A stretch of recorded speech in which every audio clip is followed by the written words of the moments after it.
Trading is full of decisions. Often the very first one, what to actually trade. It's one of the hardest.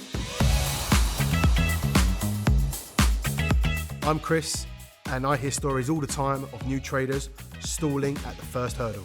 And it's true, there are literally thousands of assets to choose from.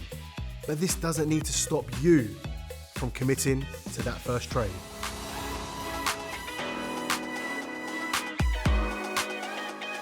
When you first log into any platform, it's going to be daunting. There's flashing lights, different colors, green, red, blue. You don't know what's going on. You look at a chart, it looks like a heart rate monitor. There's different types of charts, candlesticks, line, hecking sen charts. You're going to be looking at all the different asset classes. Do I trade commodities? Or what's a commodity? Do I trade foreign exchange? The only thing I know about foreign exchange is when I go on holiday and I change my pounds for dollars or pounds for euros. What am I doing here? Do I buy a stock? What do I get into? It can be very challenging.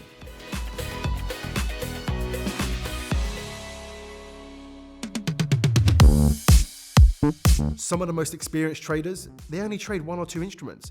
You can even take the banks as an example. They have different desks for different departments. There's not one desk that trade every asset class, okay? They have an FX desk, they have a commodities desk, they have a fixed income desk, they have a stocks desk, and they all trade that specific asset class. You won't find one trader that trades all of them at once. It's going to be very difficult for you to keep tabs of all of them, especially in the beginning. This is all about taking that first step, taking that first trade. There's no need to overcomplicate it. Focusing on, one sector, one asset class can be very useful to you. It blocks out the noise. Stick to what you know, okay? There's a saying in the markets, jack of all trades, master of none. Okay, master that one market. I mean, for me, I just trade one market. And I've been trading it for over 10 years. So I found my market, I found my niche. I don't need to trade stocks, I don't need to trade commodities.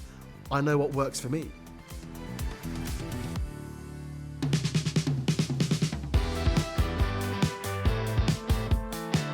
So if you're still wondering, what am I going to trade? There's still so much noise, there's still so many buttons to press, so many lights flashing. Trade what's important to you. Okay, what do you like? What is important to you for the future? Maybe it's green energy. Let's go to electric vehicles. Let's start buying electric vehicle stocks. I want to take a vote in that company. Let's buy those shares. One methodology might be, let's look at the brands that you wear, the brands that you like, the shoes that you wear, the technology that you're using. Is it Apple? Let's buy Apple stocks. So, you can really take into consideration what matters to you the most, and you can translate that into the market. You can hear things in the news as well. There might be positive or negative things that impact, different stocks. If you think Apple's a good product, if you've just, walked past an Apple store, there's a massive queue for the new iPhone, 13 or 14, you think revenue's going to go up, let's buy some Apple stocks. Let's speculate the price is going to go up. But there might be, a class action lawsuit, as an example, in the news. Now, that's going to have a negative impact on the share price. So with CFDs and spread betting with leverage, you can speculate that the price of Apple, as an example, could potentially fall. And if the price of Apple does fall and you are short the market, you speculated to the downside, then you could potentially profit from that.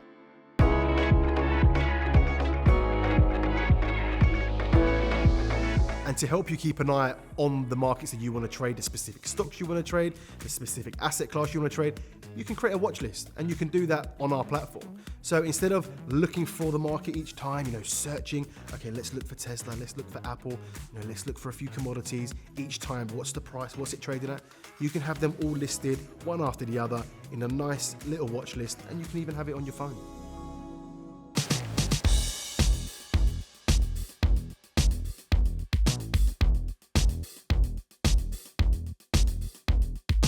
So many individual assets available to trade, knowing where to begin can be confusing. Using a few simple systematic tactics can help you filter out the noise and find a way to start trading. For more courses and guides to help you on your trading journey, head to our education hub at Capital.com. In the next video in this series, I'll be taking a look at setting up a basic trading strategy, an essential step in establishing a well-managed trading practice.